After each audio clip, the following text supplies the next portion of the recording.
Greetings, demons, and welcome to Warhammer Weekly, episode 66. So this time around, I don't have any pickups. We do actually have a decent amount to talk about, so let's just jump straight into those topics right after this intro.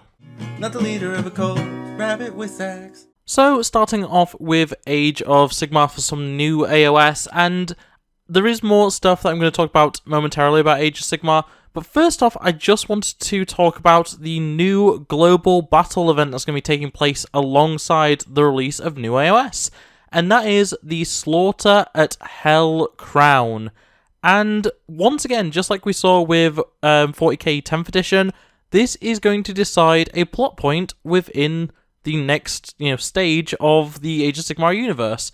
And yeah, this one's quite interesting. It's formatted the same, where if you buy the starter box, you get a QR code in which you can then put in the results of any battles that you have to say whether the Forces of Order or Chaos are going to actually win. And obviously that's mainly to have the Stormcast versus the Skaven, but obviously if you're playing as any of the other Order or Chaos factions, that works. And I believe, based on the wording, it's not too clear. I think you can technically also put in the Forces of Death and various other groups within it. So yeah, if you are someone who plays, Oryx like me, and you're, representing destruction, you should still be able to actually put in your wins, and they should go towards the end result. But yeah, this is a very interesting little event here, and I'm glad that they are keeping this up. I say they did it with 10th edition, and yeah, it's good to see that AOS is also having a crack at it. So yeah, this is essentially a midpoint between Iridian, Capillaria, and then the Nor, so between the Forces of Order and the Forces of Chaos. And yeah, this place is called Hell's Crown, and it looks pretty interesting on the map that they use for the actual representation of it. And in general, I'm looking forward to actually seeing what the results are here, because at the end of the day, the 10th edition one for 40k didn't really do too much in terms of the lore. It didn't affect all that much, even though the Tyranids did win. So this time around, with the war being between the Stormcast and the Skaven, I don't know. I think it might actually lean towards the quote-unquote forces of good with the Stormcast, unlike what it did with the 40k one, where it lent more towards what some would call the default evil faction, the Tyranids. And yeah, it's going to be interesting. Of course, whoever actually wins, whether that's the Forces of Order or the Forces of Chaos, they're going to have their new models revealed sooner. And yeah, other than that, there's not really too much to it. So yeah, if you're going to be picking up the new Skaventide box, make sure you actually enter into that. For me, I actually wasn't able to play any matches between Space Marines and Tyranids, but I was able to play one match where the Tyranids did win. It was between, I think it was Chaos Space Marines? I can't remember off the top of my head, but either way, I was able to win as the Tyranids, so that one was the win that I put in, and, I might just go with this one, and hopefully I can get a win with the Skaven. If I don't, I don't, but yeah, I'll probably be playing Skaven for this event. But yeah, moving on from that, let's jump back into 40k for some Necromunda, and this time around, it's not anything too interesting. We do have new terrain for the Underhells, and essentially this is a lot of destroyed, rotting, rusted, rubbly type terrain, which in some cases is actually quite interesting. We do have a very cool new mechanic, which is essentially some rusted piping that can be seen through. There's a line of sight through them, which means you can obviously fire through it. And yeah, overall looks very, very interesting. This is very much to coincide with all the stuff going on with the Gene Stealers right now in Necromunda. And yeah, in general, a lot of really fun terrain options.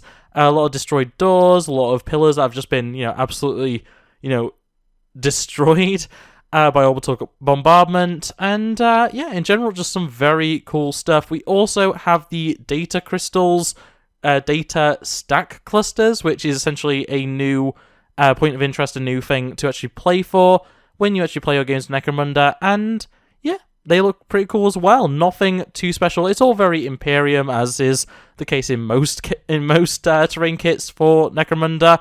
But yeah, at the end of the day, very cool to get some variety there.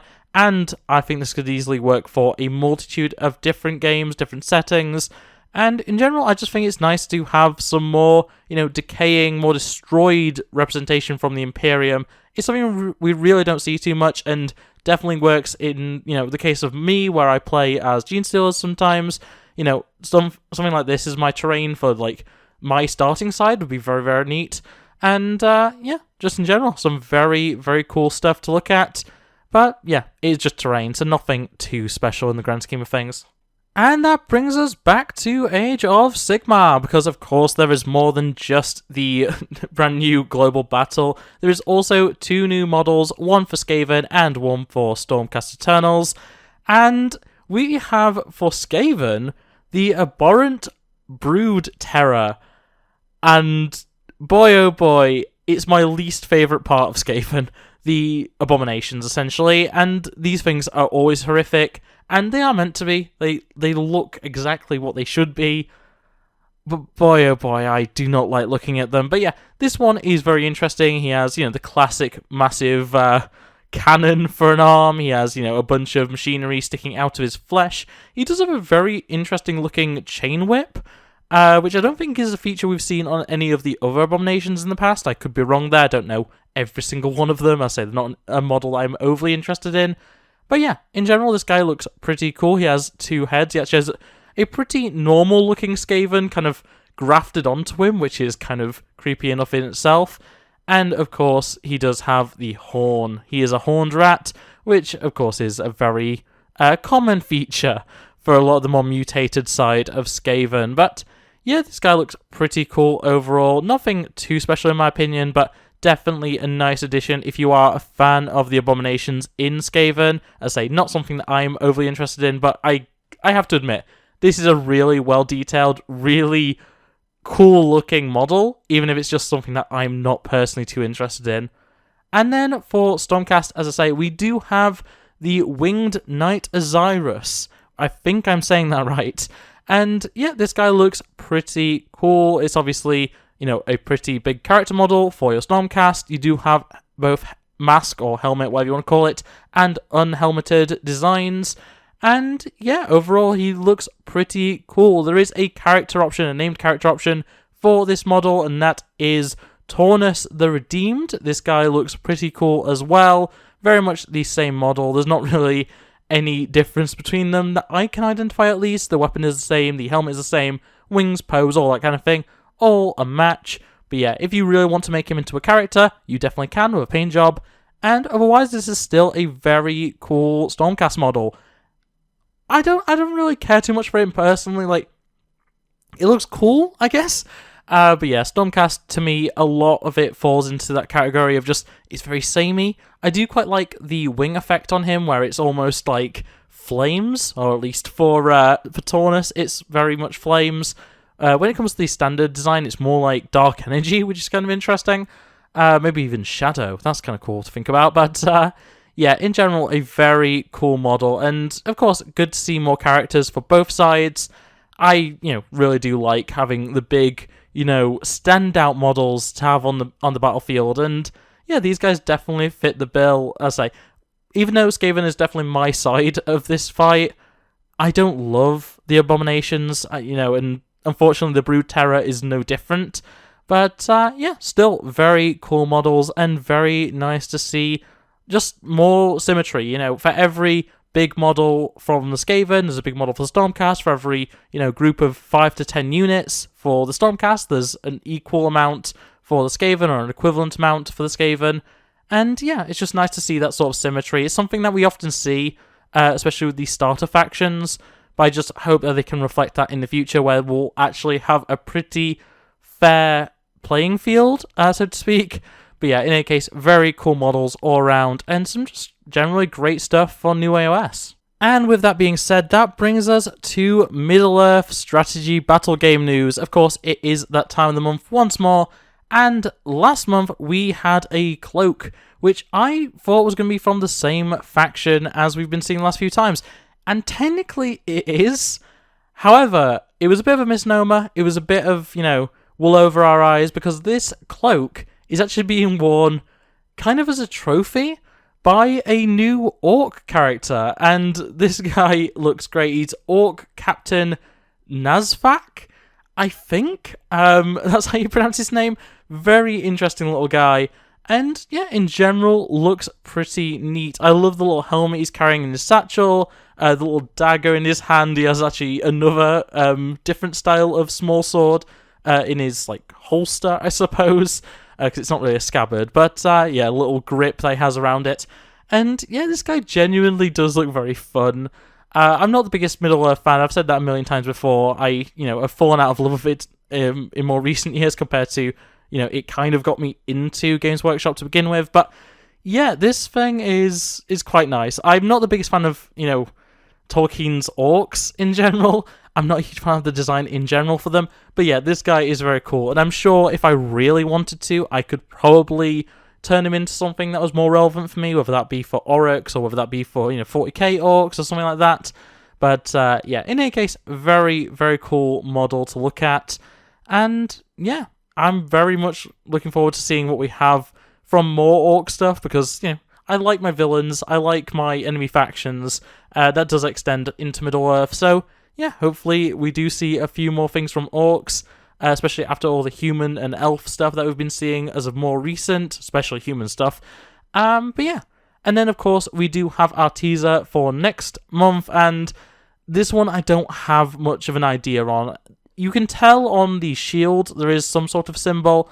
I'm not well versed enough in Middle-earth, iconography to be able to identify it, but it does look like a shield and a scabbard, and otherwise a bit of a flowing cloak. So that could be actually a horse rider with a bit of a cloak riding over the horse, which would be pretty interesting. But regardless, it looks like it's going to be a very well-detailed character, and yeah, I am leaning once again onto it being a character model. We don't seem to be getting too many models for Middle-earth that are, units, I suppose.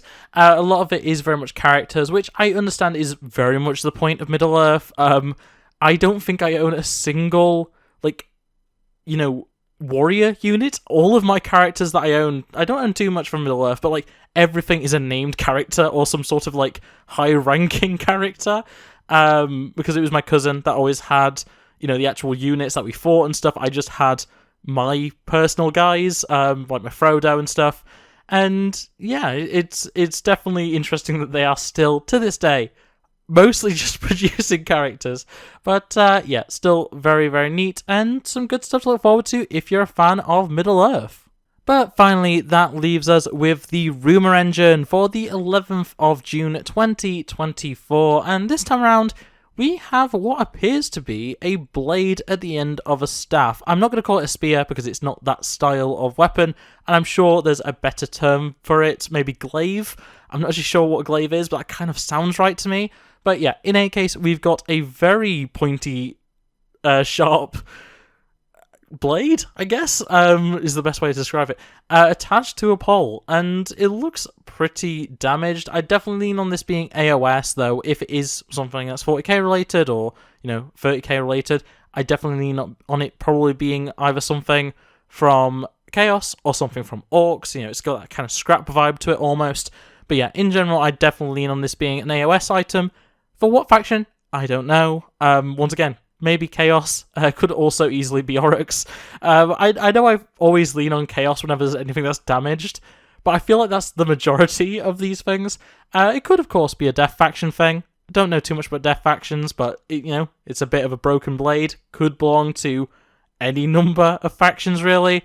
But, yeah, I think I can pretty safely rule out anything from Order that I can think of, anyway, because I think generally they have pretty upkept gear, but, yeah, in any case, a very interesting new weapon design, and I'm sure we'll see very soon, or relatively quickly, what this belongs to, but yeah, that is all I can really say about it. So, with all that being said, that is all we have to talk about this week. So, yeah, a pretty busy week compared to the last few, actually a lot of stuff to talk about without even having to have pickups, which is always a nice thing, and yeah, there's going to be a lot of more stuff to talk about in the near future. There's a lot of teasers going on right now for things that are going to be, coming up soon, including some stuff from Necromunda, which I haven't mentioned, but it's they are very heavily teasing there's going to be more Necromunda miniatures specifically coming pretty soon.